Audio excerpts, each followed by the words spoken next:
Olivier, donc je suis directeur commercial au sein du pôle Habitat Collectif chez Elio Solutions. Elio, du coup, qui est une entreprise qui accompagne depuis une quinzaine d'années les professionnels du bâtiment et tous les secteurs, l'habitat individuel, l'habitat collectif, les collectivités et l'industrie dans leur transition énergétique. Dans le cas des aides financières, Louis-Marie, il y a besoin d'un AMO, hein, si je me trompe pas. Alors j'aimerais qu'on détaille ce travail de l'AMO. Voilà, la zapette, on va vous la passer.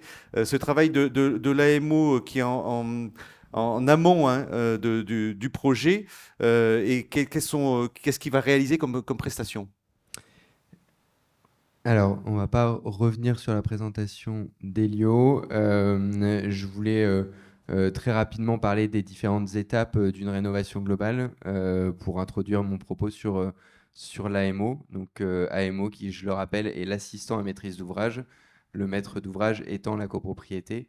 Et donc, comme son nom l'indique, l'AMO, qui est obligatoire dans un projet de rénovation globale, va aider la copropriété à mener à bien ce projet sur différents volets. Donc voilà, la première étape du coup, c'est identifier les besoins. Évidemment, Juliette en a parlé, mais via du coup, soit au début un DPE, diagnostic de performance énergétique et un plan pluriannuel de travaux, soit via un audit énergétique qui est obligatoire dans le cadre d'une rénovation globale. Ensuite, on mobilise les financements. Donc, une fois qu'on a pris l'engagement et qu'on a la volonté de se positionner sur un projet de rénovation globale.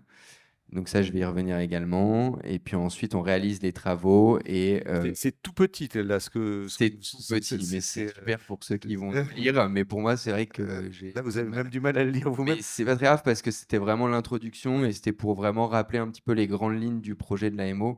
Mm. Et après, je vais faire un focus sur vraiment la partie financière et sociale. Donc voilà, les 4 missions de l'AMO, donc je le rappelle. Donc il y a une première mission qui est la mission évidemment technique, qui en fonction du projet va être plus ou moins importante. La dimension technique, du coup, l'AMO va travailler notamment avec le maître d'œuvre pour gérer toute la partie travaux. On a la mission financière. L'AMO, dans le cadre d'un projet de rénovation globale, est tenu d'établir un plan de financement et de mobiliser toutes les aides disponibles pour justement optimiser le financement de cette opération. On a une enquête sociale, donc une mission sociale de l'AMO qui va travailler sur la situation de la copropriété, comment est la copropriété d'un point de vue patrimonial, mais également au niveau de ses occupants. Donc, est-ce que ces occupants sont des propriétaires occupants bailleurs? Dans quelle catégorie socio-professionnelle ils se trouvent en majorité? À quelles aides ils peuvent bénéficier? On parle bien des aides individuelles également. Donc toute cette partie-là est évidemment très importante pour bien cerner le projet et puis également pour pouvoir optimiser du coup le financement de cette opération. Et dernière mission qui est la plus importante mais qui arrive un petit peu à la fin du projet, qui est du coup la partie administrative évidemment, qui est souvent le plus gros frein pour des projets ambitieux comme la rénovation globale. L'AMO va accompagner la copropriété du coup dans l'obtention des aides suite tout simplement au dépôt des dossiers auprès des organismes de financement. Si on parle donc plus de la mission de l'ingénierie financière du coup de l'AMO, donc comme je l'ai dit, le but est de monter un plan de financement en optimisant du coup les sources de financement disponibles, à la fois d'un point de vue collectif, donc on en a déjà parlé plusieurs fois lors de conférences du Grand Circuit, mais on a des aides collectives qui sont très importantes et qui sont, comme on l'a déjà dit, favorisées lorsque vous réaliser un bouquet de travaux. Et c'est beaucoup plus intéressant aujourd'hui, financièrement parlant, de se projeter dans une rénovation globale que de faire des travaux d'isolation poste par poste. Et on a également des aides individuelles en fonction de la situation du coup des occupants. Voilà, le but, c'est de vraiment faciliter du coup la prise de décision auprès de la copropriété. Ce qu'on remarque nous aujourd'hui chez Helio, c'est que les projets de rénovation globale du coup sont très ambitieux. Je rappelle qu'il faut un minimum du coup de 35% de gains énergétiques pour prétendre à une rénovation globale. On est sur des projets qui prennent du temps, qui parfois durent jusqu'à 3, 4, 5 ans. Et donc l'idée, c'est vraiment de pouvoir être accompagné sur la partie financière qui souvent fait peur. L'objectif du plan de financement, donc, c'est de visualiser du coup les dépenses échelonnées dans le temps, donc voir comment on peut s'organiser sur les différentes dépenses, les aides et incitations financières existantes, comment on peut se faire aider sur un projet de rénovation et les économies d'énergie et financières réalisées. Donc je vais y revenir très rapidement si j'ai le temps sur aussi le retour sur investissement. On en entend beaucoup parler dans différents domaines et dans la rénovation énergétique, ça prend vraiment tout son sens. C'est-à-dire que souvent les copropriétaires voient pas forcément l'intérêt d'une rénovation globale, trouvent que ça peut être un peu trop ambitieux, trop coûteux, trop compliqué. En réalité, quand on leur explique que sur une dizaine d'années, une quinzaine d'années, eh ben, il va y avoir un vrai retour sur investissement sur différents points, eh ben, on peut réussir à les convaincre plus facilement. Les points, du coup, sont les suivants. Donc, augmenter la valeur verte des logements individuels. Je n'ai pas besoin de faire de dessin, mais aujourd'hui, quand vous achetez un appartement, évidemment, enfin, la plupart des gens aujourd'hui, ce qui n'était pas forcément le cas il y a 5-10 ans, regardent l'étiquette énergétique et la valeur verte du coût du logement à acheter. Est-ce qu'on a une idée là de combien on augmente la valeur d'un logement par rapport à un logement équivalent qui n'aurait pas été rénové? Alors, on a des chiffres. Après, ça dépend vraiment de la taille du logement, évidemment, et de la ville. Voilà. Donc, je ne sais pas si sur la ville de Paris, il y a des chiffres plus précis. Mais nous, on considère qu'à chaque saut de classe énergétique, on est entre 5 et 10% de, de, de- de hausse du prix. Ouais. Mais bon, c'est très variable. Et en effet, sur des petites surfaces parisiennes, par exemple, on ne va pas être du tout sur les mêmes valeurs que sur des grands appartements dans des villes un peu plus où le prix de l'immobilier est un peu moins cher. Mais il y a une réelle valeur verte aujourd'hui qui n'était pas là il y a encore quelques années. Rendre à nouveau les biens disponibles à la location, donc Juliette en a parlé, mais sur les obligations de la loi climat et résilience, les interdictions de location progressives vont permettre de forcer plus ou moins les copropriétaires à envisager des travaux de rénovation, économiser du coup évidemment sur le prix de l'énergie. Là, pour le coup, toutes les sources concluent sur le fait que le coût de l'énergie va augmenter dans les années à venir et continue d'augmenter. Et puis rendre la copropriété plus écologique, notamment en changeant de système de chauffage. Et j'ai un dernier petit slide sur le temps de retour sur investissement. Donc, j'aime bien faire ce focus-là. Et en général, les AMO avec lesquels on travaille aiment bien parler de ça aux copropriétaires dans les réunions de conseil syndical ou en assemblée générale. C'est un véritable outil d'aide à la prise de décision pour la copropriété qui va permettre de calculer la rentabilité, comme je l'ai dit, sur une échelle de temps. Donc concrètement, on prend les gains énergétiques après travaux et avant travaux et on va calculer en nombre d'années le temps de retour sur investissement. Donc là, on a un exemple sur une copropriété, c'est à peu près la moyenne qu'on identifie nous chez Lio aujourd'hui. C'est entre 10 et 15 ans de temps de retour sur investissement entre le coût qu'on a dû supporter dans le projet de rénovation globale et les économies d'énergie qu'on va générer tout au long du coup de ces années suite à la réalisation des travaux. Ça permet, et je m'arrête là-dessus, mais ça permet vraiment de considérer qu'on fait des économies, non pas juste en augmentant la valeur de son bien ou voilà, en ayant un moyen un peu plus écologique d'être dans un habitat un peu plus écologique. Aujourd'hui, on considère vraiment qu'en économisant sur les coûts de chauffage, d'eau chaude, sur le coût de l'énergie, eh ben, on va pouvoir avoir un retour sur investissement intéressant suite à ce projet. Sur la partie enquête sociale, le travail de l'AMO, j'ai cru comprendre que c'était un enjeu essentiel et que ça participait à bien commencer son projet et à bien planifier les travaux. Donc le rapport d'études sociales, du coup, en effet, c'est une des missions clés de l'AMO. Et aujourd'hui, on considère que pour bien accompagner la copropriété, voilà, pour bien accompagner le projet, l'AMO doit connaître, en effet, non seulement, je l'ai dit tout à l'heure, mais l'immeuble, le bâti. Donc pour ça, il y a un audit énergétique de toute façon qui est réalisé et on va analyser les différents travaux qu'on va pouvoir faire sur ce bâti. Il y a également bien connaître du coup ceux qui composent cette copropriété, donc concrètement les habitants, et du coup c'est à ça que sert l'accompagnement social. Donc en effet c'est très important, ça permet vraiment d'avoir une vision un peu globale de la volonté de la copropriété à s'engager dans un processus de rénovation. La première mission, du coup, c'est connaître la situation financière des occupants et les difficultés sociales éventuelles. On l'a dit, hein, la copropriété, c'est un mélange du coup de gens qui parfois n'ont rien à voir les uns avec les autres. Et on peut avoir des personnes plutôt âgés, occupants, on peut avoir des investisseurs, on peut avoir des gens issus de classes socio-professionnelles plutôt aisées, d'autres au contraire qui vont être précaires ou très précaires.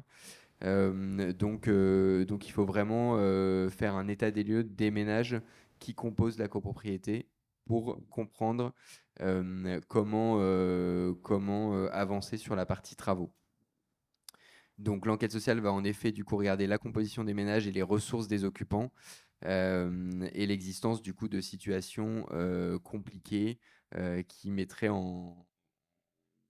qui rendraient fragile le projet de rénovation globale. Donc c'est notamment le cas de copropriétaires endettés.